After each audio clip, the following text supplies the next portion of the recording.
हुकूमत ने तहरीक इंसाफ के मुतालबात का तहरीरी जवाब तैयार कर लिया है। हुकूमती ज़राई बताते हैं कि PTI मुज़ाकरात की टेबल पर आएगी तो तहरीरी जवाब उनके हवाले कर दिया जाएगा। मजीद जानते हैं डॉन न्यूज़ इस्लामाबाद के ब्यूरो चीफ इफ्तिखार शिराजी से। जी शिराजी साहब, इस हवाले से मजीद क्या तफसीलात सामने आई हैं?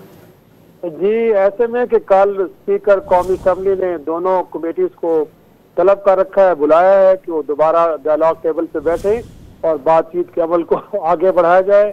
इस दौरान कुछ हुकूमती अहम शख्सियात से मेरी गुफ्तगू हुई है, जिसमें मैंने जानना चाहा कि क्या वाकई तहरीरी जवाब जमा दिया जा रहा है उनको, तहरीक इंसाफ को।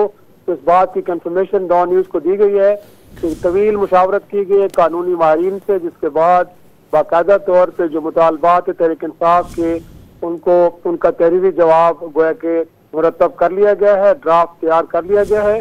क्योंकि दोनों कमेटीज ने इस बात को तय किया था कि अगर तहरीक इंसाफ डायलॉग टेबल पे आएगी तो ये जो जवाब है उनके हवाले किया जाएगा, बसूरत दीगर इसको पब्लिक नहीं किया जाएगा। तो इस वक्त ये सूरत हाल है कि तैयार हो चुका जवाब। और जब मैंने ये सवाल किया कि क्या उनके जो मुतालबात है बिलखसूस कमीशन बनाने से मुतालिक, तो हुकूमती शख्सियत का ये जवाब था कि अगर कोई कमीशन बनता भी है तो ये मुमकिन नहीं होगा कि किसी जमात या किसी रुकन की फरमाइश के ऊपर किसी जज को या कुछ जज साहबान को उसका हिस्सा बनाया जाए। ये नहीं हो सकता कि डिक्टेशन ली जाए।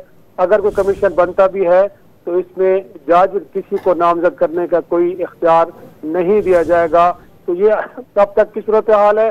अब देखना ही है कि अगर 28 तारीख को गोया कि कल के दिन तहरीक इंसाफ डायलॉग टेबल पे वापस आती है तो कल के इजलास में हुकूमत की जानिब से जो तहरीरी जवाब मुरतब किया गया है वो तहरीक इंसाफ के अरकान के हवाले कर दिया जाएगा और उसमें जो तफसीलात हैं वो भी कल पब्लिक कर दी जाएंगी। तो अब तक की जो हम तक इत्तलात पहुंची, जिसको मैंने कंफर्म किया है कि जो तहरीरी जवाब है वो बाकायदा तौर पर मुरतब कर लिया गया है और इस हवाले से कानूनी माहिरीन की राय भी ली गई है। जी, बहुत शुक्रिया इफ्तिखार शिराजी।